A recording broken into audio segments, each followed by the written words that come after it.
That lonely widow stumbled into the dusty frontier town of Sundown Flats, tasting her own blood, a tarnished wedding band still clinging tight to her finger. No family, no stagecoach. She was nothing but fragile bones wrapped in haunting memories and tattered calico. Folks barely cared that her name was Ruth, and almost no one ever said it out loud. Locals just called her the Drifter's Widow, or whispered about the Witch of Canyon Ridge. Town gossip claimed heavy misfortune ran right through her veins. Rumors swore her railroad man took his own life with a dull knife just to escape her pure fiction, of course. 3 hard winters ago, a brutal storm swept him into the river, the depths forever claiming his body. She survived 3 grim days inside their leaking cabin, rationing stewed rabbit and a flickering lantern. Afterward, she buried whatever clothes remained and walked blindly toward whatever harsh life waited next. This unforgiving settlement, carved like a jagged scar between 2 rocky peaks, showed zero mercy to gentle souls. The community worshipped raw toughness as fiercely as the good book itself. She wandered into this dirt-choked hellhole moments after the church bell rang out, right when a saloon dog turned up strung from the water tank. Dark stories spread fast. Neighbors swore she carried wicked curses. Folks found her quiet nature deeply unsettling, claiming her eyes lingered too long, while her faith seemed lacking. Joy never touched her face. Within days, some local kid splashed filthy mud across her dress. Soon after, a storekeeper robbed her blind at the counter and struck her hard when caught. By week 3, vile filth ruined the exact church pew she chose for quiet refuge. The reverend held his tongue, exactly like everybody else. She found shelter behind the blacksmith shop, inside a decaying shack battered by fierce winds. Evenings brought frost, daylight brought pain. Odd jobs meant peeling potatoes for the local saloon, gutting rabbits for a young trapper, or scrubbing floors at the cat house, where the painted ladies seemed to laugh at time itself. Every job ended with hateful words, fresh bruises, and painful walks home. Biting her lip to hold back tears, the violence never started with fists. It began with hungry stares, sizing her up like cheap cuts of meat. Hard shoves followed, along with broken glass hurled at her weary back. Eventually, brutal kicks and punches came in broad daylight, delivered with sickening, twisted joy. Resistance was not her first move. She simply pulled deep inside herself, quiet as a sealed grave. Everything changed during a warm spring cattle sale, when a certain rancher noticed the cruelty. Leaning against the fence with a dark hat shading his eyes, he chewed on sweet tobacco, hand resting easy on his belt buckle. This dangerous stranger went by Silas Rourke. The locals called him the Dark Ram, a nod to his explosive temper rather than his herd. The richest cattle baron across 3 counties, claiming 200 head and nearly all of East Ridge. Rumored to be a grieving widower himself, yet nobody dared speak his late wife's name. He had seen her before, watching quietly from the supply store steps or from his saddle during short visits. But that afternoon he watched a local bully named Greeley the Butcher's Kin viciously shove her into the mud just for walking near his wagon. No cry left her lips. She simply blinked, calm, chin bleeding, hair matted with stable dust. Silas showed no hurry, and he never raised his voice. Stepping away from the rails, he moved through the mocking crowd, gliding past the cruel boys to block the attacker. His cold stare moved from the bully down to the fresh blood on her jaw. Finished, he asked calm, while the man puffed up like a strutting rooster. "Mind your own business, stranger," the bully growled. Silas simply spat out his tobacco. Without warning, he drove a crushing blow into the attacker's throat, dropping the brute in instant silence. The sudden quiet sucked all warmth from the afternoon air, leaving Rourke completely still. Staring at the battered woman, he offered a rough, calloused hand that she flatly ignored. Dropping to one knee, he murmured, "Listen, this is not pity. I need a partner, and I am done searching. Say yes, and nobody will ever lay hands on you again." Her eyes locked onto his while blood stained her collar. The cruel crowd stood watching and mocking them.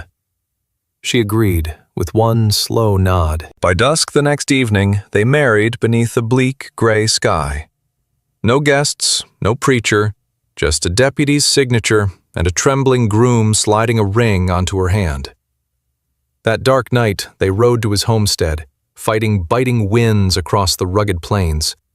Upon reaching their new home, an imposing fortress of heavy logs and stone, she stepped across the threshold, completely dry-eyed.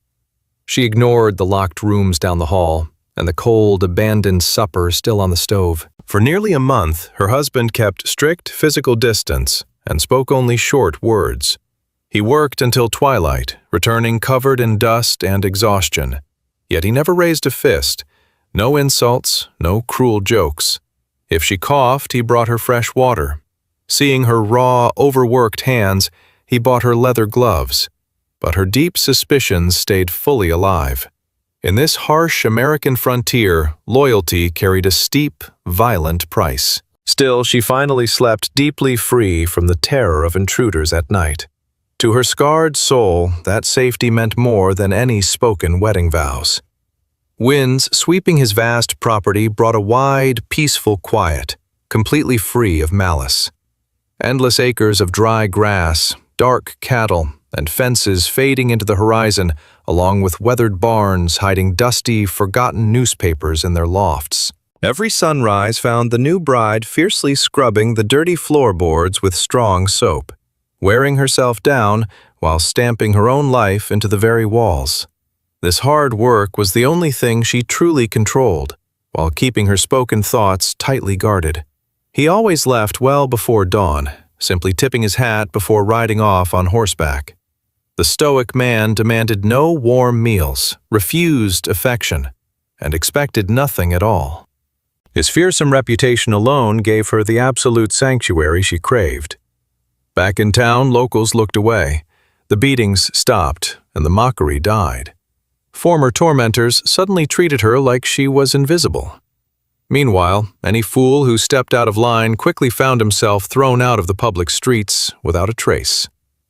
Many evenings, the quiet rancher sat carving wood outside. He passed her a mug of sweet whiskey, and the pair settled into the fading light, perfectly still beneath the big, western sky. Their shared silence felt remarkably steady, never wild or dangerous. As months slipped by, the bride learned every corner of the house, understanding the shifting shadows, the familiar smells, and the aching groans of settling timber. One early morning, she uncovered a hidden nook holding broken furniture and an old cattle journal from the war years. Beneath rotting planks lay a metal box holding delicate, feminine trinkets and tiny winter clothes for a child. She never asked him, and he offered nothing. Later, she caught him brooding beside an unmarked grave out back. Weather had worn away the words. Seeing her there, he simply whispered, "She hated those yellow wildflowers. They smelled like death," he added, then walked back inside. She kept silent about whoever rested there, yet her sleep brought nightmares of an ink-stained, dead-eyed ghost and decaying flowers beside her head. Once the brutal summer heat arrived, she began riding the range with him. At first, he tried leaving her behind, warning about the vast, unforgiving land. Ignoring his words, she simply saddled her horse, needing no permission. He never objected again after that. Shadowing his daily work, mending fences, moving cattle, and putting down a poisoned dog, she shed no tears. He actually wept, but only when he thought her eyes were turned away. Their conversations stayed short whispers. "Brutal drought this year," he muttered. Agreeing the graze was doomed, she finally asked him to teach her to shoot. Pausing, with doubt, he pulled out a hidden rifle, handing the weapon over with strange gentleness before speaking. "Expect to get thrown back hard. Means the action is solid. Spot on." The heavy recoil knocked her into the dirt, prompting a sudden, shocked laugh. Staying calm, he simply pulled her upright while loading fresh rounds. When autumn finally rolled into the valley, she was hitting targets from 50 paces and field-dressing game blind, though compliments stayed non-existent. Nor did she seek them. Then, an unknown drifter rode up to their homestead under cover of night.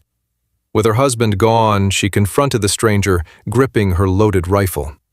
The man wore battered gear, reeking of cheap whiskey and unwashed skin. Flashing a rotten grin, his voice dripped fake politeness. "Didn't know our lone wolf found fresh company," he sneered. Her silence held firm. Trying to push inside earned him a barrel aimed at his chest, stopping him cold. "Tell your man I stopped by," the intruder muttered, his eyes wandering where they shouldn't. "There is an old debt from our last job, and my patience is wearing thin." He spurred his horse away without another word. By evening, she told her husband the chilling threat. He simply leaned back in his chair, hands clasped, hiding any emotion. "The man has a point," he finally admitted. "We had unfinished business, but my ledger is clean now." Swallowing her burning questions, she began scanning the horizon, every day for approaching danger. The freezing months arrived with unmatched cruelty. Relentless blizzards buried their fences, freezing 7 cattle solid and causing their hired hands to quit. One left a resignation note. The second worker simply vanished like a ghost. Fighting the storm side by side, they wrapped their faces tight and moved by the light of waste lanterns. Forcing themselves to shoot starving cattle, they dragged the frozen carcasses to a makeshift burial ground. Her frozen skin split open painfully, leaving him to quietly tend her bleeding wounds through the night. They began sharing the same bed for pure survival, keeping a strict line between them, just enduring under heavy wool blankets. Breaking the midnight quiet, once she asked about his lingering heartbreak, which he sadly confirmed. The talk died right there, unlocking a hard truth. This tough man was permanently broken and beyond fixing. Romance was never on the table. He only wanted a peaceful place to set down his burdens. Exactly what she needed, too. Midwinter brought the local preacher's son riding up on an icy horse. Delivering a sinister warning note, local whispers branded her a witch, accusing her of defacing church property, claiming divine wrath would strike any dark magic touching sacred ground. Their violent solution involved spilling her blood. That so-called holy man just stood by doing nothing. One look was enough before Silas burned the note, and by dawn they were galloping toward town. The moment their horses reached the street, the locals scattered. Striding into the church, he spat venom onto the altar. "Anybody here ever touches her again," he warned, "and I am putting this place in the ground. Keep that in mind, Reverend. I never bluff." Then he walked out the door. The witch whispers stopped, but some coward still nailed a dead hare to their cabin door. Ruth simply yanked the carcass free, completely unfazed. Grabbing a steaming bucket, she scrubbed the red stains out of the wood. Next, she shoved a fresh round into her Winchester, crawled under the blankets, and finally looked him square in the eye. He held her gaze without flinching. The quiet in that cabin was no longer empty. It felt exactly like a loaded gun. The thaw came late, turning the frontier into one giant freezing bog. Floodwaters swelled the nearby creek, erasing the old cattle trail down by the trees. Ditching her ruined dresses entirely, she started wearing men's pants for her daily rides. He offered no judgment. He simply handed down his spare pair and adjusted her saddle. They worked in perfect unison, an unspoken team pulling against the brutal land. She mended broken fences while he branded cattle. She memorized every distant grazing spot across the territory, studying how dark thunderheads rolled through the gorge like a phantom herd. He showed her how to read broken trails and spot hungry predators before they struck. On her own, she figured out canning spoiled fruit and mixing wild roots into their dwindling coffee supply. If it wasn't on the ranch, they survived fine without it. Right around dusk, while curing their last wild game cuts, she found a crusty, blood-soaked rag buried deep inside the grease bucket. It looked like a child's. A dark thought of a hidden grave hit her under the lantern glow, before she simply crumpled the cloth and burned it to ash. Sometime later, her husband stumbled inside, with a split lip and torn-up fists. No questions were asked, and no excuses offered. Yet in the pitch dark, she held his battered hands tight until sunrise. Come July, the wildland finally showed signs of life. Lush grass replaced dead scrub. Healthy cattle arrived, and the water ran clear. She planted crops along the property line, admiring how desperately they fought for sunlight, a feeling she knew deep in her bones. But peace is always a short visitor in this God-forsaken country. The nightmare began with raging flames. Dead of night, an inferno erupted on the far hill, snapping him awake. He ran into the danger while she soaked the outbuildings to stop flying sparks. Sunrise showed the dead fire, leaving ruined fences and 4 young heifers burned alive. Down by the creek, a jagged rock bore a vicious carved slur, scratched by a sloppy knife. He returned, tasting ash, his whole body shaking with pure rage. He stayed silent, but sharpened his weapons that night until his own skin split. She silently wiped down the steel and bandaged his wounds. Come morning, they were riding out. Forget buying supplies and forget looking for law. They wanted targets. No questions needed because cowards out here always let fear speak first. Some whiskey-soaked drifter laughed the second she pushed through the saloon doors, muttered garbage calling her a hex with a dark beast sealing his fate. Silas shattered the fool's jaw while the local sheriff just leaned on the boardwalk, staying silent. They tracked the punk who defaced their land, too. 17 and shaking hard. She locked onto his terrified eyes. "Cross our line one more time," she warned, soft, "and your mama will be digging your grave." That kid broke down crying right there. She never even blinked, and from that day the whole town of Sundown Flats kept quiet. But trouble still brewed over the mountains, ruthless outlaws holding old grudges and unpaid debts. Come nightfall, they found a grease-soaked note spiked into the stable wall bearing just one name scrawled in ink: Jebediah Crane. Her husband saw it and turned ghostly white. He slumped onto the wooden steps, breathless, before muttering that man was not human. "He is pure walking sickness," he confessed, while she stood silent, listening to how they once rode together. They used to rustle cattle and burn frontier crops before this life. He walked away from that bloody trail, yet his debt remained unsettled. "What does he want?" she asked, watching panic fill her husband's eyes. "He wants you." Without blinking, she walked inside, grabbed the Winchester, and chambered around. "That devil is not taking me anywhere," she swore. What followed was a brutally tense race against time. After securing the herd high up and fortifying the grounds with trenches and kerosene, she refused to take her boots off at night. Silas kept a revolver by the bed. Then those menacing hoofbeats finally echoed up their trail. 5 riders appeared, dusted with trail grit, but carrying polished iron. Their leader was lean as a skeleton and pure sun-baked hate, moving slow and deliberate. Nobody spoke. They simply let their dark shapes wash over the cabin before riding away, a silent promise of hell coming. By sunrise, they found one heifer slaughtered and mutilated. As darkness fell, she posted up outside, rifle ready, her husband right beside her. Sitting rigid, he offered her an out, telling her to saddle the pack horse and ride. "Head toward the sunrise," he urged, "and disappear where nobody knows you." She scoffed, asking if he truly believed she married him just to run. He admitted he figured she only took his hand because every other choice had burned away.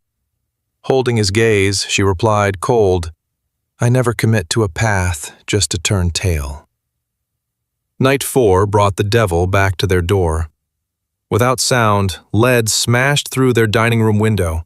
A second shot splintered the barricade right where she had stood seconds before. Firing back from the shadows, she dropped one of the outlaw's horses. Pure chaos erupted, filling the yard with gun smoke and screaming riders. He took a bullet in the upper arm but held his ground, emptying rounds until the cylinder clicked empty. The leader slipped into the dark, though she punched a hole through his heavy coat. Morning light showed blood splatters on the driveway rocks. It was not fatal, but it left tracks, right as her husband collapsed from a burning, infected wound. Working in dead silence, she cleaned the bandages, patched his torn flesh, and stayed alert, watching the distant hills for returning enemies. 3 days later, she gathered supplies, her long gun, and his trusted knife. The man could not stop her. "You have no idea what he is," he murmured. "I just know what he is not," she answered. "He certainly is not the first fool who thought he could claim me." With that, she spurred her horse northward, riding alone into the Badlands, a cursed stretch of red rock and shadow past Canyon Ridge. Unmapped and unforgiving, this brutal scar was simply a shadowy trench watched by circling buzzards. Locals whispered travelers who went down there returned changed souls, if they returned at all. Ruth rode into the abyss completely unafraid. A heavy repeater rested across her back, a razor-sharp skinning knife strapped to her leg, and cooked rations tucked inside her duster. She kept her hair pulled into a tight, painful bun. That steady throb kept her grounded, anchoring her to the mission, her racing pulse and the hard ground beneath her boots. She tracked the outlaw's trail with deadly focus. Snapped twigs, heavy footprints, and dark blood crusted on chopped wood. Her pace stayed careful, yet swift, refusing any rest. 3 days in her pack, horse through a shoe. She walked the rest. Barefoot the final stretch, after riverbeds ruined her boots, she refused to cry. No prayers, just forward jaw locked, hands steady. The fugitives' camp hid deep in thick, thorny brush. Faint smoke rose from their fire. Horses stood near the water. About 4 or 5 hired guns.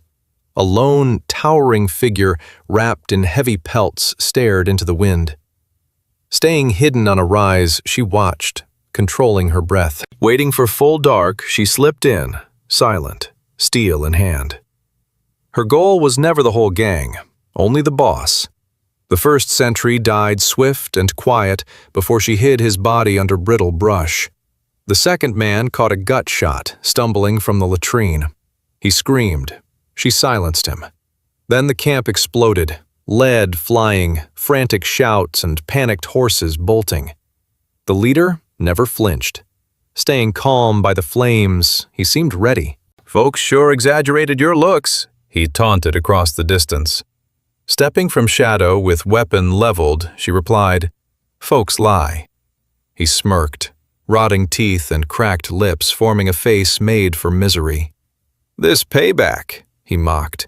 "You still have no idea what real revenge costs." "I have learned plenty."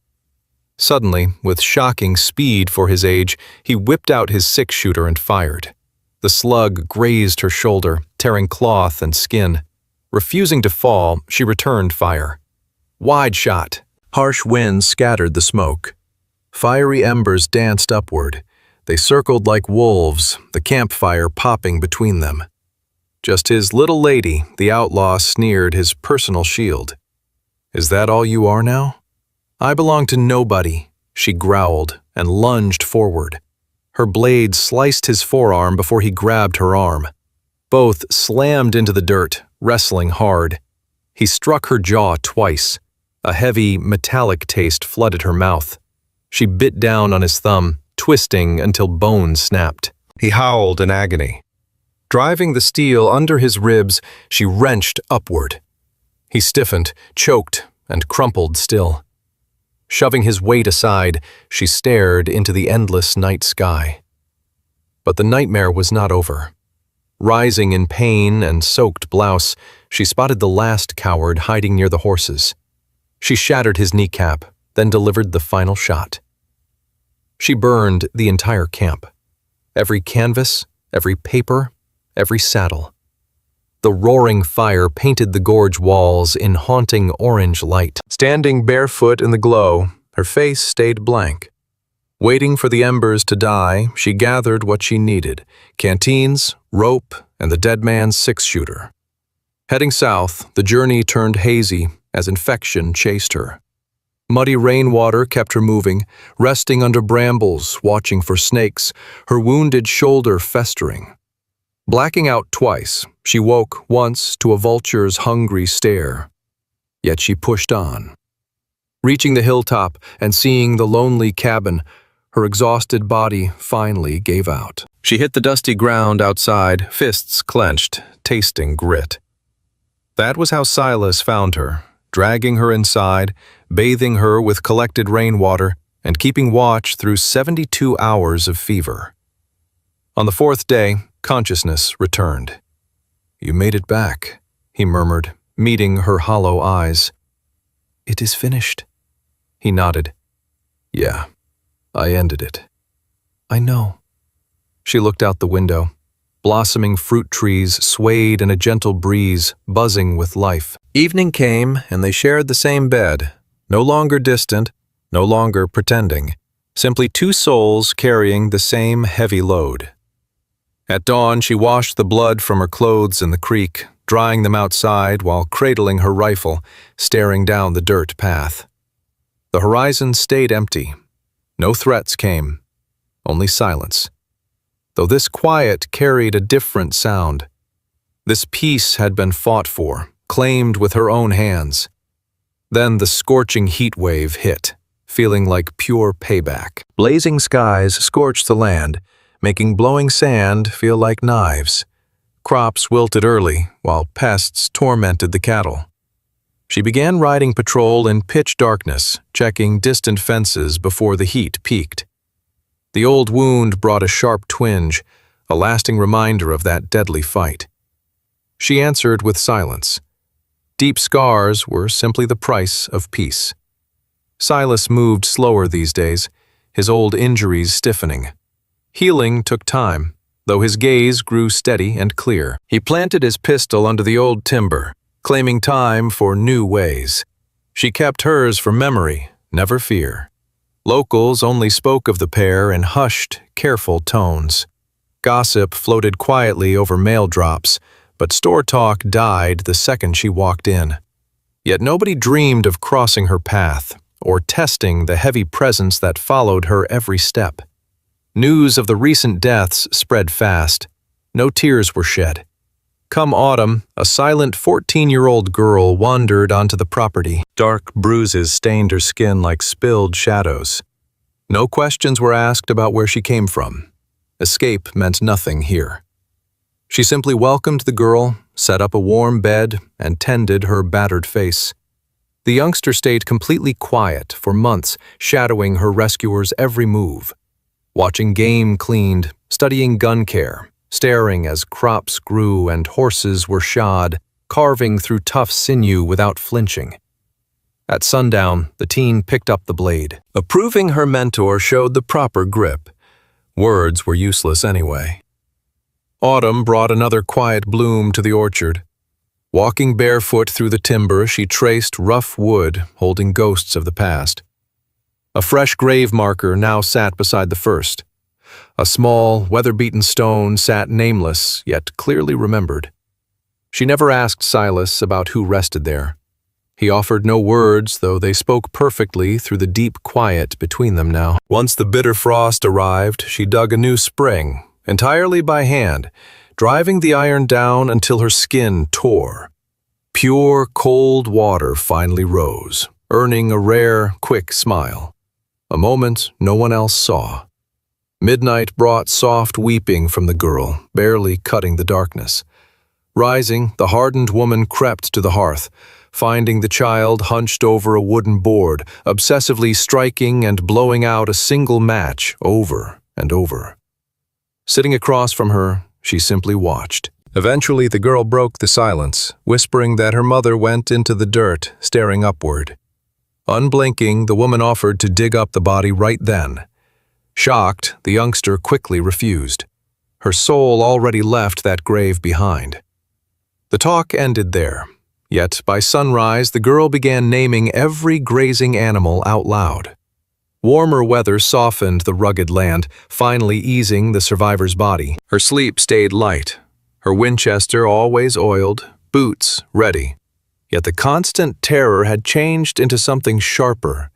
Not safety, far from it, but a fierce, hard-won edge. The settlement changed, too, quietly welcoming a new preacher, a young man with a scarred throat who never shouted about hellfire. He read scripture with visible pain, truly holding the locals' attention. A completely unfamiliar woman suddenly confronted the homesteader along the dusty road one afternoon. Staring hard, she accused her of making the local butcher's son disappear. Shifting stance, she denied it. The stranger blinked. She clarified that she only made sure he stayed terrified of ever returning before walking on. Peace slowly weathered the old rancher, taking its toll on his once strong frame, his joints stiffening while his intense eyes finally softened. Though he still checked fences and repaired timber, he handed all dealings to her. She paid the crew. Trading for grain and running the herd, their deep bond needed no spoken words. Connection lived in the hard dirt they worked, and the profound quiet between their sentences. Clear whenever he handed her the morning coffee, heat curling between their calloused fingers. Decades passed. Harsh seasons battered them before finally bringing rest. The girl grew fast. The veteran taught her to shoot, then to lead. Riding the South Range alone at 16, she branded her first yearling at 18. "Will you ever name this place?" the teenager asked casually during a fading twilight. Thinking deep, the older woman shook her head, insisting simple titles never truly hold a homestead. Memories are what keep it alive. Eventually, she laid the old cowboy to rest under the fruit trees, skipping formal rites and clergy. Just the two women remained, accompanied only by rustling prairie grass. The stone marker was her own rough work. No words, only a deeply carved ram symbol. The sturdy cabin stood strong. Their drinking water stayed pure. Strangers avoided the trail unless they had no choice. Whenever anyone approached, the fierce matriarch guarded the porch, rifle raised, her armed protégé standing solid beside her. Those brutal frontier clashes ended for good. Cruel villagers with wicked grins and heavy rocks vanished from their isolated lives entirely. Only the raw, unforgiving wilderness remained, ruled by a formidable pair who conquered it through fire, blood, and unbreakable grit.